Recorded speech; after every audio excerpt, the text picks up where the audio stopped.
Hi guys, കുറേ നാളുകൾക്ക് ശേഷം നമ്മളൊരു അടിപൊളി മീൻകറിയുടെ റെസിപ്പി ആയിട്ടാണ് ഇന്ന് വന്നിരിക്കുന്നത്. അപ്പോൾ അതെങ്ങനെ ഉണ്ടാക്കണേ നോക്കിയാലോ. ആദ്യം തന്നെ ഒരു ചട്ടി അടുപ്പത്ത് വെച്ചിട്ടുണ്ട്. അതിലോട്ട് വെളിച്ചെണ്ണ ഒഴിച്ചു കൊടുക്കാം. എന്നിട്ട് അതിലോട്ട് കറിവേപ്പില ഇട്ട് കൊടുത്തിട്ടുണ്ട്. പിന്നെ 2 പച്ചമുളകും ഒരു കുഞ്ഞ സവാളയുടെ പകുതി അരിഞ്ഞതും ചേർത്ത് കൊടുത്തിട്ടുണ്ട്.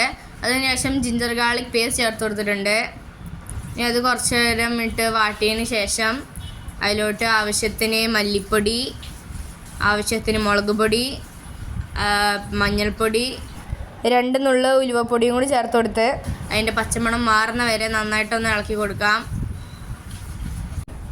പച്ചമണം മാറിയതിന് ശേഷം ഒരു സവാളയും 2 തക്കാളിയും മിക്സിയിലടിച്ച് പേസ്റ്റാക്കി ചേർത്ത് കൊടുക്കാം. തക്കാളിയുടെയും സവാളയുടെയും പച്ചമണം മാറുന്ന വരെ നന്നായിട്ടൊന്ന് ഇളക്കി കൊടുക്കാം. അതിൻ്റെ ഇടയിൽ നമ്മൾ കുറച്ച് കല്ലുപ്പ് ചേർത്ത് കൊടുക്കുന്നുണ്ട്. എന്നിട്ട് നന്നായിട്ട് ഇളക്കിയതിന് ശേഷം നമ്മൾ ആദ്യം തന്നെ കുറച്ച് കുടംപുളി ചൂടുവെള്ളത്തിൽ ഇട്ട് വെച്ചിട്ടുണ്ടായിരുന്നു. ഇതൊന്ന് ചെറുതായിട്ട് തിളച്ച് വരുമ്പോൾ അതിലോട്ട് ചേർത്ത് കൊടുക്കാം. അതിനുശേഷം ചെറുതായിട്ടൊന്ന് ഇളക്കി കൊടുക്കുക. എന്നിട്ട് അതിലോട്ട് ആവശ്യത്തിന് ചൂടുവെള്ളം ചേർത്ത് കൊടുക്കുക. നിങ്ങൾക്ക് എത്ര ഗ്രേവി വേണോ അതിനനുസരിച്ച് വെള്ളം ചേർത്ത് കൊടുക്കുക കേട്ടോ. എന്നിട്ട് ഇതൊന്ന് നന്നായിട്ട് തിളച്ച് വരുമ്പോൾ അതിലോട്ട് ഉപ്പും മുളക് പൊടിയും മഞ്ഞൾപ്പൊടിയും തേച്ച് വെച്ച മീൻ ചേർത്ത് കൊടുക്കാം.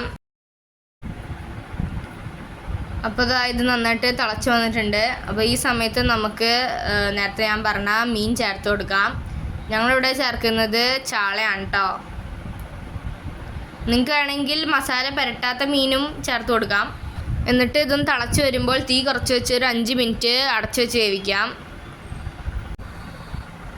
അപ്പോൾ നമ്മുടെ മീൻകറി റെഡിയായി. ഇത് തുറക്കുമ്പോൾ തന്നെ നല്ല അടിപൊളി മണമാണ്. അപ്പോൾ നിങ്ങൾക്ക് ഈ റെസിപ്പി ഇഷ്ടപ്പെട്ടാൽ ലൈക്ക് ചെയ്യുക, ഷെയർ ചെയ്യുക, സബ്സ്ക്രൈബ് ചെയ്യുക. ബൈ.